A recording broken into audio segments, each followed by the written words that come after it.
Karena jaminan pekerjaan dan stabilitas finansial, banyak orang memilih untuk mengejar profesi sebagai pegawai negeri.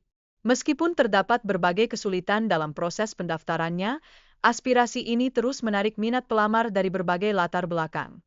Namun, di balik keinginan yang kuat untuk mendapatkan posisi tersebut, muncul fenomena yang kurang etis.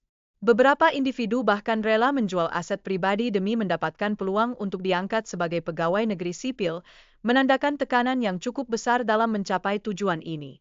Selanjutnya, perlu dicatat bahwa meskipun banyak individu berjuang keras untuk menjadi pegawai negeri, terdapat pergeseran dari esensi sejati profesi ini yang sangat patut dicermati. Ada nuansa bahwa tujuan utama dari pengabdian publik ini mulai kabur dan lebih berorientasi pada status semata. Di sisi lain, persepsi yang berlebihan terhadap profesi pegawai negeri dapat membawa dampak negatif. Keterlaluan ini menciptakan harapan yang tidak realistis dan seringkali mengabaikan tantangan serius yang dihadapi oleh profesi lain di luar lingkup pegawai negeri. Lebih jauh lagi, media memiliki peran signifikan dalam memperbesar citra pegawai negeri melalui narasi yang seringkali hiperbolik. Hal ini menyebabkan banyak orang terpengaruh, menganggap profesi ini sebagai satu-satunya jalan menuju kesuksesan yang nyata, tanpa mempertimbangkan alternatif lainnya. Sementara itu, penting untuk diingat bahwa kekuatan sebuah negara tidak hanya diukur dari segi militer, melainkan juga dari pendidikan, ekonomi, dan teknologi.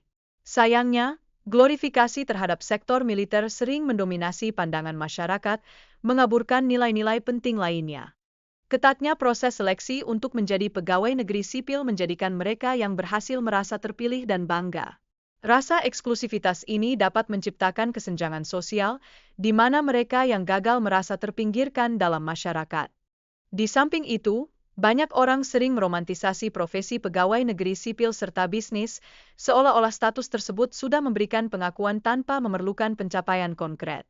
Ini menunjukkan adanya nilai sosial yang melekat pada kedua profesi tersebut, meskipun mungkin tidak sepenuhnya realistis.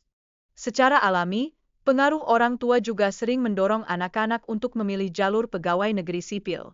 Tradisi yang telah ada di masyarakat, bersamaan dengan kurangnya referensi terhadap profesi lain yang lebih beragam, berkontribusi pada pilihan ini.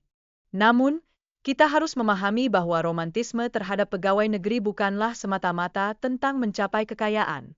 Lebih dari itu, ini berkaitan erat dengan status sosial, dan penting untuk menyadari bahwa terjebak dalam orientasi yang salah dapat berakibat fatal. Dalam sistem pegawai negeri, posisi yang lebih tinggi memang memberikan otoritas yang lebih besar. Namun, hal ini juga dapat memicu persepsi yang keliru tentang nilai dan privilese yang dimiliki, yang seringkali tidak sejalan dengan tanggung jawab yang diemban. Akhirnya, kecurangan dalam proses penerimaan pegawai negeri seringkali merupakan konsekuensi dari romantisme yang berlebihan terhadap profesi ini. Hal ini menggarisbawahi pentingnya integritas dan kejujuran dalam meraih status, demi menjaga kredibilitas dan kepercayaan publik.